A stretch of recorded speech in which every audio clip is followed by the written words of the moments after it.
Hi dear friends, എല്ലാവർക്കും നമസ്കാരം. Welcome back to my channel. ഇന്ന് ഞാൻ വന്നിട്ടുള്ളത് വെളുത്തുള്ളി വെച്ചിട്ടുള്ള ഒരു സിമ്പിൾ ഡിഷുമായിട്ടാണ്.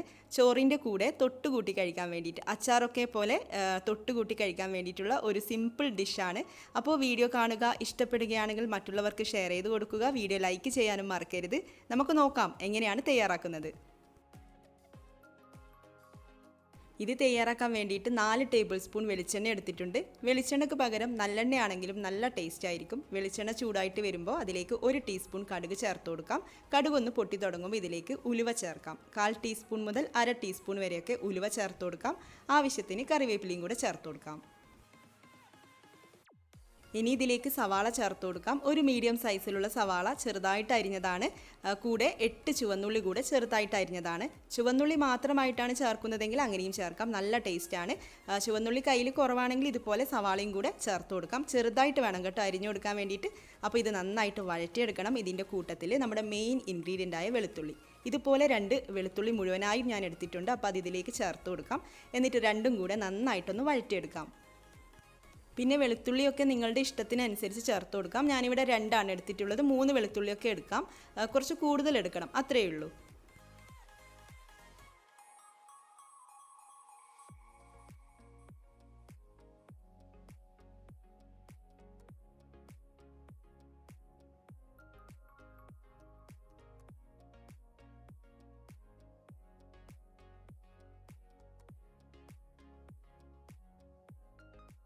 ഇപ്പോൾ സവാളയുടെയും വെളുത്തുള്ളിയുടെയും ഒക്കെ കളറൊന്ന് മാറി വരുന്നുണ്ട്. മീഡിയം ഫ്ലെയിമിലും ഹൈ ഫ്ലെയിമിലും ഇട്ടുകൊണ്ട് വഴറ്റിയെടുക്കാം. പിന്നെ ചട്ടിയാണ്, നല്ല ചൂടായിട്ട് വരുമ്പോൾ ശ്രദ്ധിക്കണം. അപ്പോൾ നമുക്കിങ്ങനെ വഴറ്റിയെടുത്തുകൊണ്ടിരിക്കാം.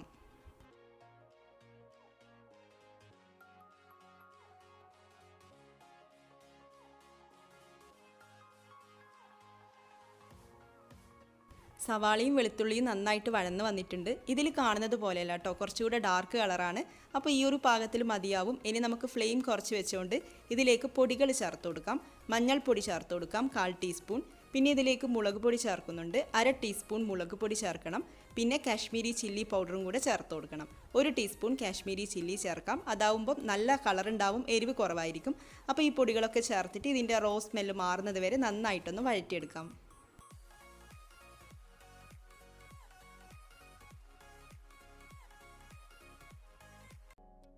ഇനി തക്കാളി ചേർത്ത് കൊടുക്കാം. 1 തക്കാളിയാണ് എടുത്തിട്ടുള്ളത്.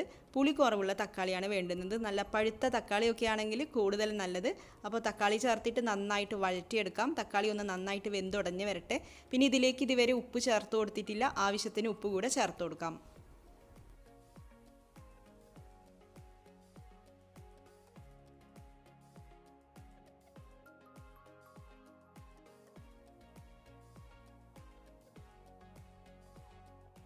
ഒരു നെല്ലിക്ക വലിപ്പത്തിലുള്ള പുളി 1/2 കപ്പ് ചൂടുവെള്ളത്തിൽ കുതിർത്ത് വെച്ചിട്ടുണ്ടായിരുന്നു. അപ്പോൾ അത് നന്നായിട്ടൊന്ന് പിഴിഞ്ഞെടുക്കാം. എന്നിട്ട് അരിച്ചെടുത്തതിന് ശേഷം ഇതിലേക്ക് ഒഴിച്ചു കൊടുക്കാം. തക്കാളിയൊക്കെ ഒന്ന് നന്നായി വെന്തുടഞ്ഞ് വന്നതിന് ശേഷമാണ് കേട്ടോ പുളിവെള്ളം ഒഴിച്ചു കൊടുത്തിട്ടുള്ളത്. പിന്നെ ഞാൻ ഇതിലേക്ക് ഒരു 1/4 കപ്പ് ചൂടുവെള്ളം കൂടി ഒഴിച്ചിട്ടുണ്ടായിരുന്നു. നന്നായിട്ടൊന്ന് ഇളക്കി യോജിപ്പിക്കാം. അതിനുശേഷം അടച്ചു വെക്കാം. ഒരു 5 മിനിറ്റൊക്കെ മതിയാവും. 5 മിനിറ്റ് മീഡിയം ഫ്ലെയിമിൽ അടച്ചു വെക്കാം.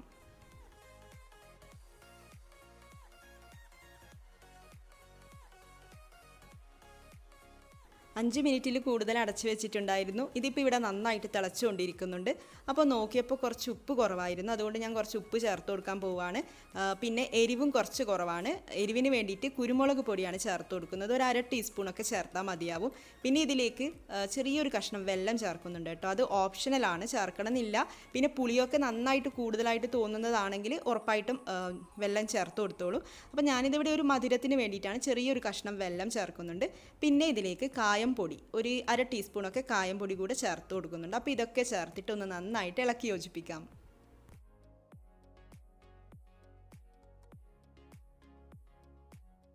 കായവും കുരുമുളക് പൊടിയൊക്കെ ഞാൻ വീണ്ടും ചേർത്ത് കൊടുക്കുന്നുണ്ട്.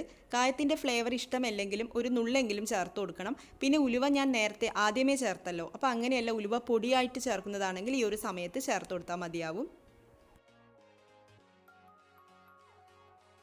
ഇതിവിടെ റെഡി ആയിട്ടുണ്ട്. ഞാൻ ഫ്ലെയിം ഓഫ് ചെയ്ത് കൊടുക്കുകയാണ്. ചൂടാറി വരുമ്പോൾ കുറച്ചുകൂടെ തിക്കായിട്ട് വരും. അപ്പോൾ നിങ്ങൾക്ക് ഗ്രേവി കുറച്ച് കൂടുതൽ വേണമെന്നുണ്ടെങ്കിൽ അതിനനുസരിച്ച് വെള്ളം ചേർത്ത് കൊടുക്കാം. ചൂടുവെള്ളം തന്നെ ഒഴിച്ചു കൊടുക്കണേ. ഞാനൊരു 1/4 കപ്പ് ചൂടുവെള്ളമല്ലേ ഒഴിച്ചു കൊടുത്തിട്ടുള്ളൂ. അപ്പോൾ നിങ്ങൾ ഗ്രേവിക്ക് അനുസരിച്ചിട്ട് വെള്ളം ഒഴിച്ചു കൊടുക്കുക. അപ്പോൾ എല്ലാവരും ട്രൈ ചെയ്ത് നോക്കുക. അച്ചാറൊക്കെ പോലെയാണ്, ചോറിൻ്റെ കൂടെ നല്ലൊരു കോമ്പിനേഷനാണ്. ഇത് സ്റ്റോർ ചെയ്ത് വെക്കാനും പറ്റും. അപ്പോൾ ട്രൈ ചെയ്ത് നോക്കുക. നിങ്ങളുടെ അഭിപ്രായം കമൻസിലൂടെ അറിയിക്കുക. നമുക്ക് അടുത്ത വീഡിയോയിൽ കാണാം. താങ്ക്